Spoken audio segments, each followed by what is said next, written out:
तमिलनाडु में टीवीके और डीएमके के बीच सियासी घमासान तेज हो गया है। टीवीके ने जहां डीएमके पर विधायकों की खरीद फरोख्त का आरोप लगाया, वहीं दूसरी तरफ मुख्य विपक्षी दल डीएमके ने मुख्यमंत्री जोसेफ विजय पर ऑफिशियल सीक्रेट एक्ट के उल्लंघन का गंभीर आरोप जड़ दिया है। विपक्ष का दावा है कि मुख्यमंत्री के करीबी फिल्म मैनेजर, रणनीतिकार और गैर सरकारी लोग कैबिनेट की गोपनीय बैठकों में शामिल हो रहे हैं। पारदर्शिता की कमी और सरकारी कामकाज में बाहरी दखल को लेकर उठते इन सवालों ने एक बार फिर मुख्यमंत्री विजय की नई सरकार की प्रशासनिक कार्यप्रणाली को विवादों के घेरे में ला खड़ा कर दिया है। और आज की इस वीडियो में हम इसी विषय पर विस्तार से बात करेंगे। दरअसल राज्य के मंत्री एवं टीवी के नेता आर निर्मल कुमार ने द्रविड़ मुनेत्र कशगम यानी डीएमके नेतृत्व पर उनकी पार्टी के विधायकों को लुभाने के लिए खरीद फरोख्त के प्रयास का आरोप लगाया। उन्होंने कहा कि इस संबंध में पुलिस ने 3 लोगों को गिरफ्तार किया है। इस विवाद के इतर सभी की नजरें तमिलनाडु के मुख्यमंत्री जोसेफ विजय पर है। मुख्यमंत्री विजय थलापति के इर्द गिर्द भी ऐसे लोगों का एक समूह है जिसमें राजनीतिक, रणनीतिकार, फिल्म मैनेजर, पत्रकार और उनके बिजनेस से जुड़े पुराने वफादार लोग हैं। मुख्यमंत्री विजय को अपनी सिनेमाई और निजी दुनिया के लोगों पर भरोसा करने का पूरा अधिकार है, लेकिन टीवीके सरकार के सामने अब एक बड़ा सवाल यह खड़ा हो गया है कि अगर ये लोग सरकारी कामकाज में दखल रखते हैं तो जनता को उनके बारे में इंस्टाग्राम पोस्ट या फिर विपक्ष की शिकायत के जरिए ही क्यों पता चल रहा है। द हिंदुस्तान लाइव की रिपोर्ट के अनुसार इस पूरे मसले में मुख्य विपक्षी दल डीएमके ने कड़ा रुख अख्तियार कर लिया है और गंभीर आरोप लगा है। डीएमके के संगठन सचिव आर.एस. भारती ने 30 जून को डीजीपी को शिकायत देकर एफआईआर दर्ज करने की मांग की है। उनका आरोप है कि राजनीतिक रणनीतिकार जॉन आरुकियासामी और विजय के करीबी सहयोगी विष्णु रेड्डी कैबिनेट और अन्य गोपनीय सरकारी बैठकों में शामिल हो रहे हैं। डीएमके का कहना है कि यह ऑफिशियल सीक्रेट्स एक्ट का उल्लंघन एक तरह से, क्योंकि मुख्यमंत्री विजय गोपनीय सरकारी कार्यवाही को सुरक्षित रखने के लिए अपनी शपथ से बंधे हुए पूरी तरह से। डीएमके सांसद पी विल्सन ने भी सवाल उठाए कि जो लोग सरकारी कर्मचारी हैं ही नहीं, वे ऐसी बैठकों में कैसे शामिल हो सकते हैं जहां गुप्त दस्तावेज साझा किए जाते हैं। उन्होंने आरोप लगाया कि इन दोनों को मुख्यमंत्री कार्यालय के पास अलग से कैबिनेट भी दिए गए हैं, यानी कि केबिन भी दिए गए हैं। इंडियन एक्सप्रेस की रिपोर्ट के मुताबिक इन आरोपों पर टीवीके के नेताओं का कहना है कि विपक्ष के दावे एक तरह से बेबुनियाद हैं। उनका तर्क है कि आरोग्या सामी और विष्णु रेड्डी को अहम बैठकों का हिस्सा बनने के लिए आवश्यक सरकारी आदेश जारी किए जा चुके हैं। एक नेता के मुताबिक वे अब प्राइवेट व्यक्ति नहीं है, बस इन जानकारियों का सार्वजनिक तौर पर प्रचार नहीं किया गया था कभी। हालांकि इससे यह सवाल उठने लगा है कि अगर नियुक्तियों के आदेश मौजूद है तो उन्हें सार्वजनिक कर पूरी पारदर्शिता क्यों नहीं बरती गई। लेकिन विवाद सिर्फ 2 लोगों तक सीमित नहीं रहा। मुख्यमंत्री विजय के लंबे समय तक मैनेजर रहे जगदीश पलानीसामी ने 22 जून को विजय को जन्मदिन की बधाई देते हुए एक इंस्टाग्राम पोस्ट किया था। इसी पोस्ट में उन्होंने खुलासा किया कि अब वे मुख्यमंत्री के निजी सचिव बन गए हैं।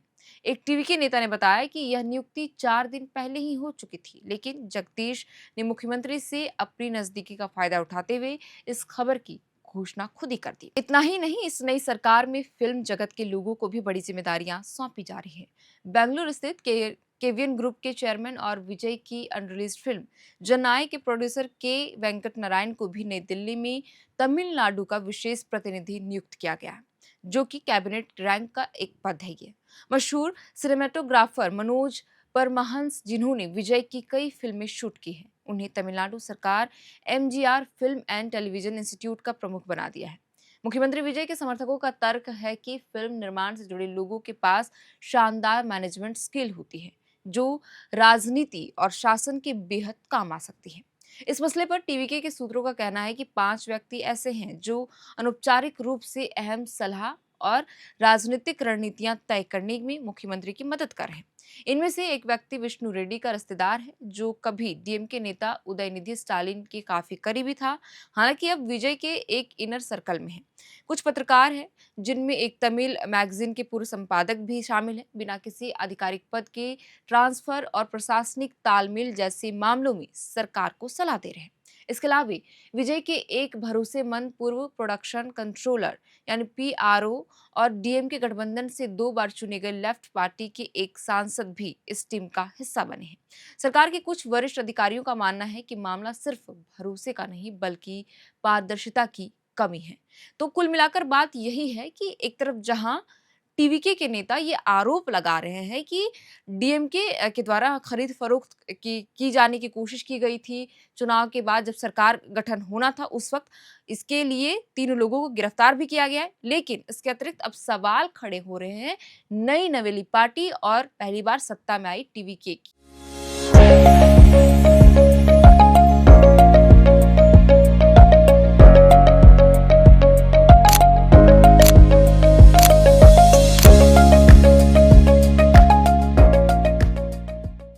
क्योंकि मुख्यमंत्री जोसेफ विजय को लेकर के ये सवाल उठ रहे हैं उनकी कार्यप्रणाली को लेकर के कि उनके सरकार में कई ऐसे लोग हैं, बाहरी लोग, जो सरकार चला रहे हैं।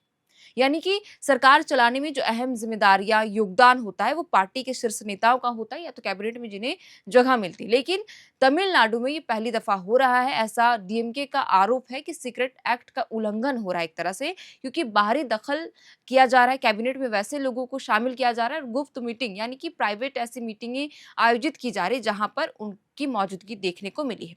हालांकि उन्होंने डीजीपी से इसकी शिकायत की और एफआईआर दर्ज करने की भी मांग की। बहरहाल अब देखना होगा कि इस पूरे मामले सामने आ रहे हैं, आरोप प्रत्यारोप का दौर चल रहा है, आगे क्या कुछ होता है, जो भी नया अपडेट सामने आएगा हम आपके साथ जानकारी जरूर साझा करेंगे। आप देख रहे थे यार नाउ, हमारा नाम है शायरतन, कैमरे के पीछे मौजूद है हमारी सहयोगी सुमन। बहुत बहुत शुक्रिया। FRP pressure vessels are made using fiber reinforced plastic, a powerful combination of high strength glass fibers and corrosion resistant resin.